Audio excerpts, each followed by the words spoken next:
They turned his dream into a nightmare. The HOA claimed his land as their own and started building a community pool right in the middle of his property. Lisa Harper, the icy president, smirked and said, "It's for the greater good," daring him to file a complaint if he didn't like it. But Lisa had no idea who she was dealing with. Mark Reynolds wasn't one to back down from injustice, and when the truth came to light, the fallout shook the entire neighborhood. But let's start from the beginning. Mark Reynolds had spent years longing for this moment, a reprieve from the never-ending grind of city life. When he stumbled upon the plot of land at the end of a peaceful suburban cul-de-sac, it felt like fate. The lot was untouched since the 1970s, overgrown with wildflowers and shaded by a canopy of old oaks. It wasn't just land, it was a dream, a place to build his sanctuary, where he could relax, breathe, and maybe even plant that garden he'd always imagined. On that humid Saturday morning, the dream shattered. The sound hit first, an ear-splitting clatter of heavy machinery that seemed to shake the walls of his modest home. Mark bolted upright, his mind groggy but alert. "What on earth?" he muttered, throwing on a pair of sneakers and heading for the door. The sight that greeted him was surreal. Trucks were parked haphazardly across the edge of his property, and bulldozers were tearing into the land he'd carefully cleared of debris just a few weeks earlier. Workers in hard hats shouted over the roar of engines, directing equipment into what could only be described as organized chaos. Mark's pulse quickened as his gaze fell on a figure standing apart from the commotion. Lisa Harper, the HOA president, was perched near the action with a clipboard clutched to her chest. Her expression was one of cold efficiency, as if she were orchestrating a symphony rather than overseeing the destruction of someone's property. Mark marched over, his heart pounding. "What is going on here?" he demanded, his voice rising above the cacophony. Lisa didn't flinch, nor did she bother to look up from her clipboard. "It's part of the new community pool project," she said, her tone clipped and businesslike. "We sent out notices last month. You must have missed it." For a moment, Mark was too stunned to speak. "Notices? You mean those flyers about HOA meetings I don't attend because my property isn't part of your HOA?" He pointed to the plot of land, where a bulldozer was carving out a massive hole. "This is my land. You can't just waltz in and dig it up." Lisa's lips curved into a smile so thin, it was barely there. "Actually," she said, finally meeting his eyes, "your lot falls under the HOA's jurisdiction. The board unanimously approved the project. You're welcome to file a complaint at the next meeting." The audacity left Mark breathless. He looked from Lisa to the bulldozers and back again. "You can't do this," he said, his voice shaking. "You have no right—" Lisa cut him off, her tone as icy as her demeanor. "You're entitled to your opinion, Mr. Reynolds, but the project is already underway." She gestured to the chaos behind her. "We're on a tight schedule, so unless you have something productive to add—" Mark felt the ground shift beneath him, figuratively and literally, as another bulldozer rumbled past, sending vibrations through the soil. His sanctuary, his future retreat, was being ripped apart before his very eyes. As he stood there, a sinking feeling took hold. This wasn't just an overreach or a misunderstanding. It was a direct attack on his rights, his peace, and his home. And somehow, Lisa Harper didn't just believe she was in the right. She acted as though Mark should be grateful. But if Lisa thought Mark Reynolds would let this go quietly, she had no idea who she was dealing with. Mark pored over his property records late into the night, his frustration boiling over with each page he turned. Then he found it, a crucial detail that made his heart race. His lot wasn't under the HOA's jurisdiction. It never had been. This wasn't a simple mistake. It reeked of deliberate manipulation. Armed with this proof, Mark knew exactly where he needed to go, the next HOA meeting. The community center was packed. Neighbors shuffled in their chairs, and the tension in the room was palpable. Lisa Harper presided over the meeting with her usual air of authority, clipboard in hand, her eyes scanning the room as if she already knew everything that would be said. Mark didn't wait for formalities. He stood up, papers in hand, his voice cutting through the murmurs. "This is illegal," he announced, holding up the documents. "You had no authority to touch my property." All eyes turned to him. Lisa's gaze barely flickered. "The board voted unanimously," she replied, her tone cold and matter-of-fact. "Our legal team reviewed everything." Mark stepped closer, the rustling of the papers in his hand echoing in the silent room. "Then they missed this," he said sharply, slapping the documents down onto the table. The tension in the room shifted as neighbors leaned forward, curiosity turning into disbelief. Lisa barely glanced at the papers before offering a thin, dismissive smile. "We'll have our lawyers double-check," she said coolly. "Meanwhile, construction will continue as planned." Mark's blood boiled. He stormed out, his frustration palpable, but he wasn't about to let this slide. The next day, he met with a lawyer and filed a cease and desist order against the HOA. He installed security cameras around his property and began documenting every bulldozer, every truck, and every worker who stepped foot on his land. But Lisa wasn't backing down. Letters from the HOA began arriving in his mailbox, accusing him of obstruction and threatening hefty fines if he continued to resist. Each letter only fueled Mark's determination. He couldn't stand by and watch his land be destroyed. Then, a knock on his door changed everything. Grace, a quiet woman with a tired look in her eyes, stood on his porch. She held a folder filled with documents and introduced herself as a fellow homeowner. "I've been dealing with Lisa for years," she said, her voice tinged with both anger and relief. "I heard what's happening to you, and I think it's time we do something about her." Grace shared her own story of Lisa's overreach. Absurd fines, arbitrary rules, and threats that had worn her down over the years. She wasn't alone. Mark and Grace began connecting with other neighbors, uncovering a pattern of abuses that had gone unchecked for far too long. Together, they compiled evidence, letters, fines, and even photos of unauthorized actions taken by Lisa and her board. The more they uncovered, the more neighbors began to rally. Stories poured in, landscaping fines for planting the wrong flowers, threats of lawsuits over parked cars, and even accusations of tampering with property boundaries.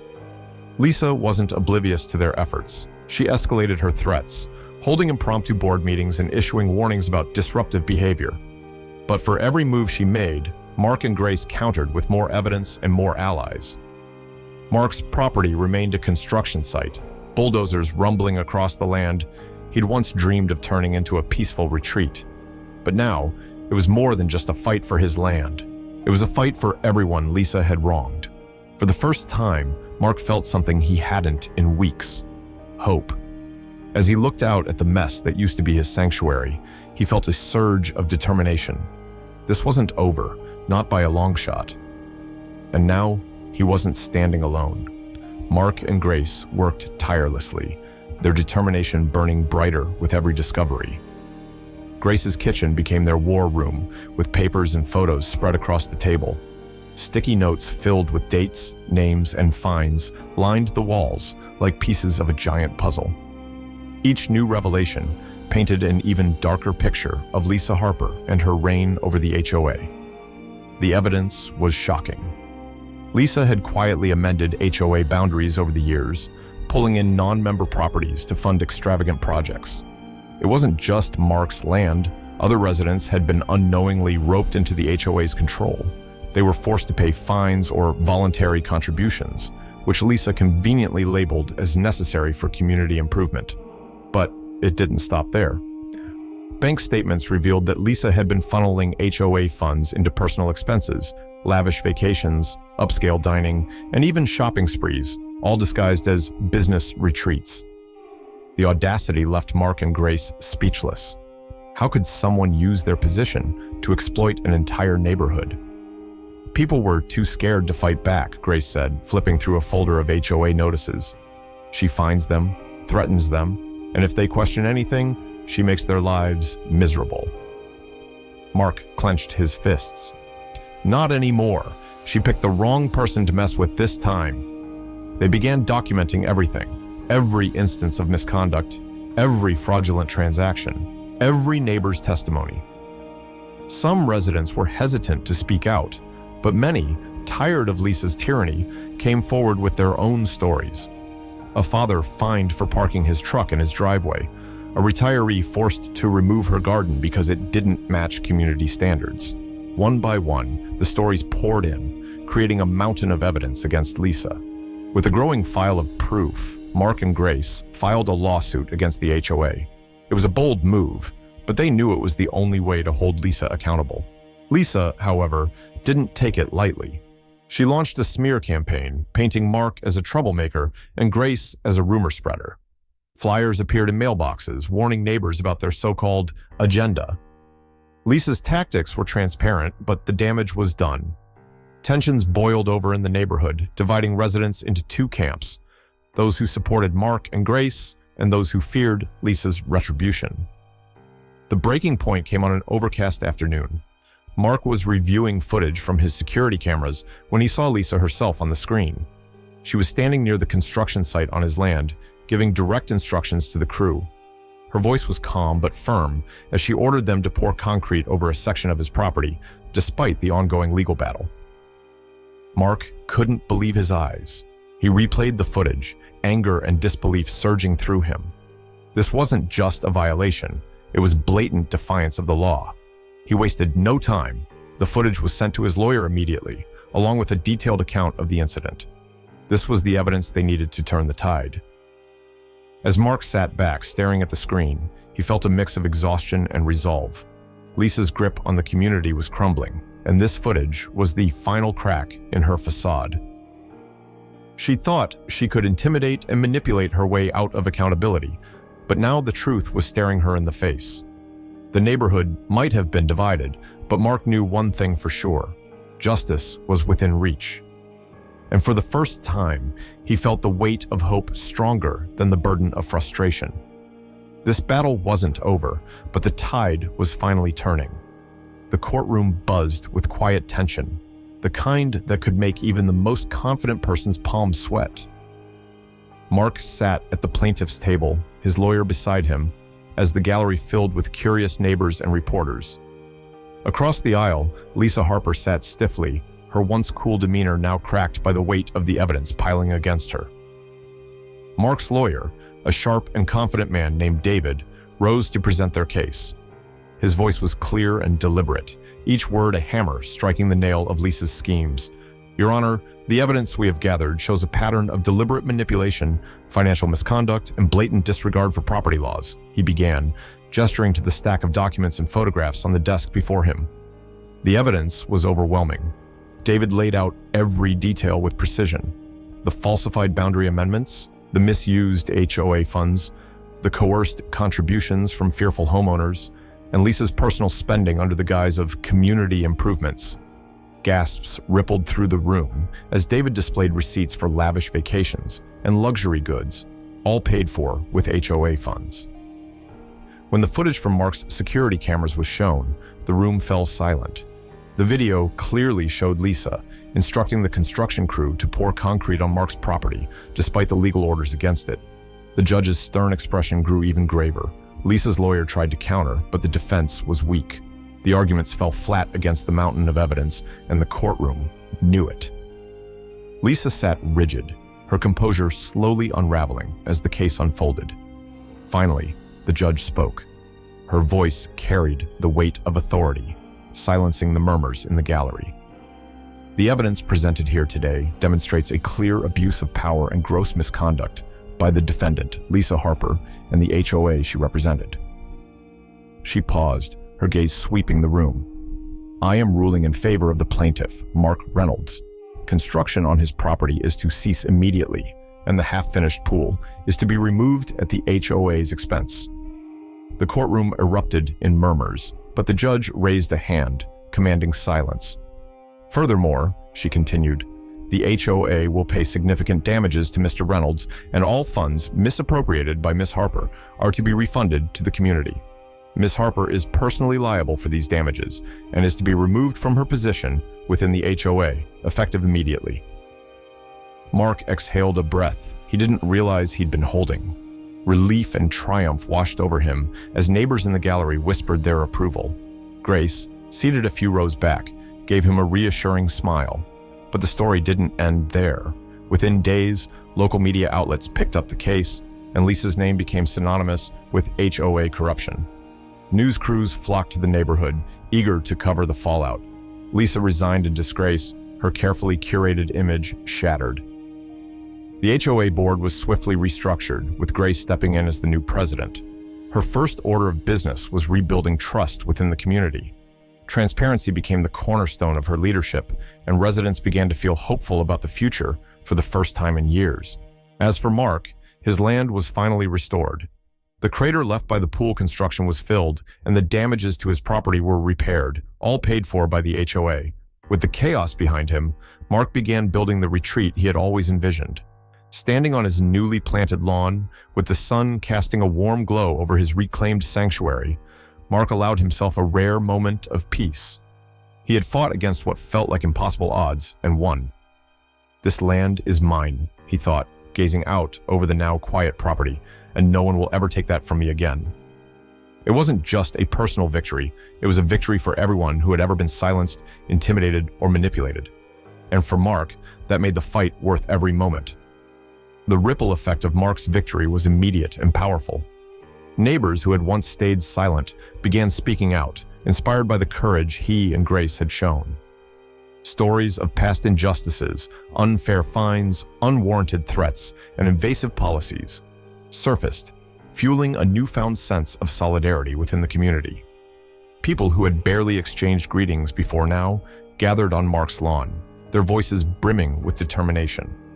Grace, newly elected as the HOA president, wasted no time setting things right. Her first act was to dismantle the opaque system Lisa had built. She implemented clear, transparent rules, ensuring that homeowners would have a say in every major decision moving forward. "This isn't just about fixing what's broken," Grace told Mark one afternoon as they reviewed the new guidelines. "It's about building trust again." Mark's land, once a chaotic construction site, began its transformation into the peaceful retreat he had always envisioned. He spent his days clearing debris, planting trees, and designing the garden he had dreamed of for years. The sound of heavy machinery was replaced by the rustling of leaves and the chirping of birds. Slowly but surely, his sanctuary came to life. Neighbors often stopped by to lend a hand or simply share a kind word. "You reminded us that we don't have to back down," one woman said as she helped plant flowers along the edge of Mark's property. "You've done more for this neighborhood than anyone else ever has." The completed garden was a sight to behold. A winding path led to a shaded bench under a newly planted oak tree, and vibrant flowers lined the edges of the lawn. It wasn't just a retreat for Mark, it became a symbol of resilience for the entire neighborhood. Sitting under the shade of the oak one quiet afternoon, Mark reflected on everything that had happened. The legal battles, the sleepless nights, the constant stress. It had all been worth it. His land was his again, and the community was stronger for it. "Sometimes," he mused aloud, a faint smile tugging at his lips, "you just have to dive in and make a splash." Grace walked up with a clipboard in hand, a playful grin on her face. "What's the next project?" she asked, nodding toward the garden. Mark chuckled. "Maybe a hammock. I think I've earned it." The neighborhood continued to thrive under Grace's leadership. People started organizing events, sharing ideas, and rebuilding the sense of unity that Lisa's rule had almost destroyed. Mark's journey wasn't just about reclaiming his land, it was about showing his neighbors the power of standing together. In the end, Mark's fight became a turning point for everyone. His garden wasn't just a personal triumph, it was a reminder that even in the face of overwhelming challenges, perseverance and community could change everything. And as Mark leaned back against his oak tree, he felt something he hadn't in a long time: peace.